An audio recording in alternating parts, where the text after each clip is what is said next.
આયુની સફા કહેવાય એટલે અમારે પાણી ધાક કહેવાય અને ગાય અપાય આવતે ને તે છોડીને બહાર કાઢી પડે. અને આ લોકોને કેવું કે ગરીબ માણસને મકાનમાં પાણી ઘૂસી જાય એટલે અંદર ભાગવું પડે ગામમાં ને એમને ઢોરા બી બકરા હોય તે બી તણાઈને જતા રહે. પાણીનો બધું બહુ સમસ્યા છે અને કંઈ સરકાર થોડો ઘણો કંઈ લાંબો અને કંઈ વ્યવસ્થા કરી લે તો અમારે સારો.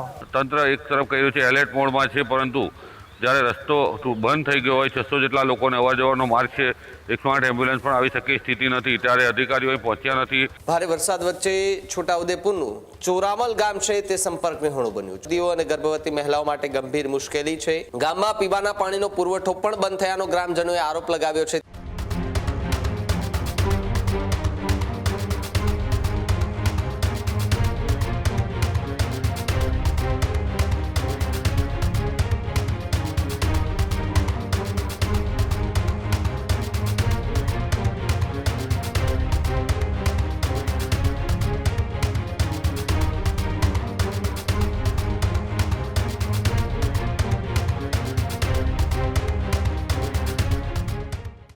ભારે વરસાદ વચ્ચે છોટાઉદેપુરના અનેક વિસ્તારોમાં જળબંબાકાર જેવી સ્થિતિ જોવા મળી રહી છે. અને સાથે જ વાત કરવામાં આવે તો ભારે વરસાદ વચ્ચે છોટાઉદેપુરનું ચોરામલ ગામ છે તે સંપર્ક વિહોણું બન્યું. ચોરામલ ગામ પાસેના બ્રિજનો જે એપ્રોચ છે તે ધોવાઈ ગયો છે. છેલ્લા 3 દિવસથી વાહન વ્યવહાર સંપૂર્ણ ઠપ થયો છે. 108 એમ્બ્યુલન્સ પણ ગામ સુધી ન પહોંચી શકે તેવી સ્થિતિ છે. બીજી તરફ વાત કરવામાં આવે તો દર્દીઓ અને ગર્ભવતી મહિલાઓ માટે ગંભીર મુશ્કેલી છે. ભારે વરસાદ બાદ ગ્રામજનોની હાલકી પણ વધી છે. દર વર્ષે વરસાદમાં એપ્રોચ ધોવાઈ જવાનો આક્ષેપ છે, જ્યાં બ્રિજની ડિઝાઇનમાં ખામી હોવાનો ગ્રામજનોએ દાવો કર્યો. પૂરતી લંબાઈ ન હોવાથી સમસ્યા સર્જાતી હોવાનો આક્ષેપ છે, જ્યાં અધિકારીઓને સ્થળ પર મુલાકાતે પણ ન આવ્યાનો આરોપ છે. ગામમાં પીવાના પાણીનો પુરવઠો પણ બંધ થયાનો ગ્રામજનોએ આરોપ લગાવ્યો છે. ત્યારે છેલ્લા 3 દિવસથી જે એપ્રોચ ધોવાયો છે, જેના કારણે વાહન વ્યવહાર ખોરવાઈ ચૂક્યો છે, છતાં પણ તંત્ર દ્વારા કોઈ કામગીરી નથી કરવામાં આવી. તંત્રના અધિકારીઓ સ્થળ પર ન પહોંચતા સ્થાનિકોમાં પણ હાલ આક્રોશ જોવા મળી રહ્યો છે. પાણી પહેરી ગયો અમારે અંદર આવી ગયો, થોડુંક રીજો મેં ઘરમાં પહેવાનો અને આની સફા કહેવાય અમારે. ઓટલા વાળો હતા એકદમ ના આવે. આયુની સફા કહેવાય એટલે અમારે પાણી ધાક કહેવાય અને ગાય અપાય આવતે ને તે છોડીને બહાર કાઢી પડે. રસ્તો કેવો છે? હા, રસ્તો દા બધો પાણી આવે સીધું કોઈ દો ને આવે વાળામાં. અલો ઓટ લાખી મેલો અલો બોરિંગ જોવો અલો બોરિંગ છે અહીંયા ઓટ લાખેલો છે ને. મુશ્કેલી પડે હમણાં રસ્તા? હા, રસ્તા વગર મુશ્કેલી પડે ને પડે ને સાહેબ. નથી જોવા ટપાહવા એમને આવવું જોઈએ ને. ગામડામાં હું છે હું આની નદી કિનારે ઘરા છે.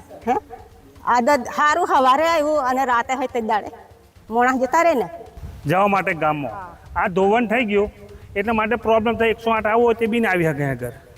અને આ લોકોને કેવું કે ગરીબ માણસને મકાનમાં પાણી ઘૂસી જાય એટલે અંદર ભાગવું પડે ગામમાં ને એમને ઢોરા બી બકરા હોય તે બી તણાઈને જતા રહે. અત્યારે કેવી પરિસ્થિતિ? વાહન અત્યારે વાહન જઈ કોઈ પરિસ્થિતિ જ છે નહીં આગળ. બરાબર, એટલે બાઇક એકલી નીકળે આગળ, એની સિવાય કંઈ નીકળે બી નહીં આગળ. શું છે આગળ અમારે કે જોવા બી નથી આવતા આગળ. શું માંગ? એ માર્ગ છે. કેટલા દિવસથી આ પરિસ્થિતિ? 3 દિવસથી 3 દિવસથી નથી આવતું આગળ. અને આ લોકોને કેવું કે આ પેલું મકાન બી પડી ગયું હતું, પાણી ઘૂસી ગયું હતું. હા, ગામ ચોરામલથી આ ધોવાણ થઈ જશે નદીનો. 2 થી 3 દિવસનું આ ધોવાણ થઈ જશે. કોઈ હજુ અધિકારી કોઈ જોવા આવ્યા નથી અને પાણીનો બધું બહુ સમસ્યા છે.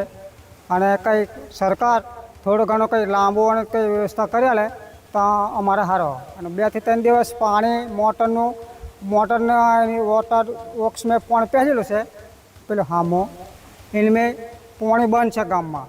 એની વ્યવસ્થા પણ કોઈ હજુ કરી નથી. અને આ પુલ થોડો લાંબો કરે અને ધોવાણ અટકી જાય તો અમારા ગામમાં સારું. નસવાડી તાલુકા વરસાદે તબાહી તો મચાવી 2 દિવસ સુધી, પરંતુ તંત્ર જાણે જાગતું ના હોય તેવું લાગી રહ્યું છે. આપ તસવીરોમાં જોઈ રહ્યા છો આ ચોરામલ ગામનો પ્રવેશવાના માર્ગ ઉપર આવેલો બ્રિજ છે. આ બ્રિજનો એપ્રોચનો ભાગ ધોવાયો છે. ત્યારે મહત્વની બાબત એ છે કે 2 દિવસ વીતી જવા છતાંય તંત્રના અધિકારીઓ હજુ સુધી પહોંચ્યા નથી. ત્યારે અહીંયા તંત્ર એક તરફ કહ્યું છે એલર્ટ મોડમાં છે, પરંતુ જ્યારે રસ્તો બંધ થઈ ગયો હોય, 600 જેટલા લોકોને અવર જવરનો માર્ગ છે, 108 એમ્બ્યુલન્સ પણ આવી શકે સ્થિતિ નથી, ત્યારે અધિકારીઓ અહીં પહોંચ્યા નથી. અહીંયા સવાલ ઉઠી રહ્યા છે કે આદિવાસી વિસ્તારમાં અનેક રસ્તાઓ બંધ થયા છે, ત્યારે અધિકારીઓ આવવું જોઈએ અને વિઝિટ કરવી જોઈએ. જ્યારે આ એપ્રોચનો ભાગ ધોવાયો છે ત્યારે વહેલી તકે રિપેર કરવો જોઈએ. 600 જેટલા લોકોને અવર જવરનો મુખ્ય માર્ગ છે. આની સિવાય બીજો કોઈ માર્ગ ના હોવાથી લોકોને કઠિનાઈ પડી રહી છે. Rafiq Dhaniwala, newsroom, Chhota Udepur. ખેડૂત ભાઈઓ છે ખેતરમાં ડ્રોન ઉડાવતા હોય છે ત્યારે આપણે એક પ્રશ્ન સતાવતો હોય છે કે જે આપણે અત્યાર સુધી જીપીએસ ટેકનોલોજીવાળા ડ્રોન વાપર્યા છે, જેથી કરીને મોબાઈલ ટાવર છે અથવા તો હાઈ ટેન્શન લાઇન પસાર થતી હોય, કોઈ વૃક્ષો હોય, ત્યારે જે જીપીએસ ટેકનોલોજીવાળા ડ્રોન છે એમાં ટકરાય અને ટ્રેસ થાય છે. પણ એગ્રીઓન લાવ્યું છે GNSS ટેકનોલોજી ડ્રોન, જેથી કરીને એ ડ્રોન છે એ કોઈ જગ્યાએ ટકરાય નહીં, પોતાની રીતે જ ડિસિઝન લે છે અને મૂવ થઈ જાય છે, જેથી કરીને GNSS ટેકનોલોજી ડ્રોન છે એ વાપરવાનો આગ્રહ રાખો. અત્યારે જ ન્યૂઝરૂમ ગુજરાતની યુટ્યુબ ચેનલને સબસ્ક્રાઇબ કરો અને ઇન્સ્ટાગ્રામ અને ફેસબુક પર ફોલો કરો. અપડેટ રહો, સત્યની સાથે રહો.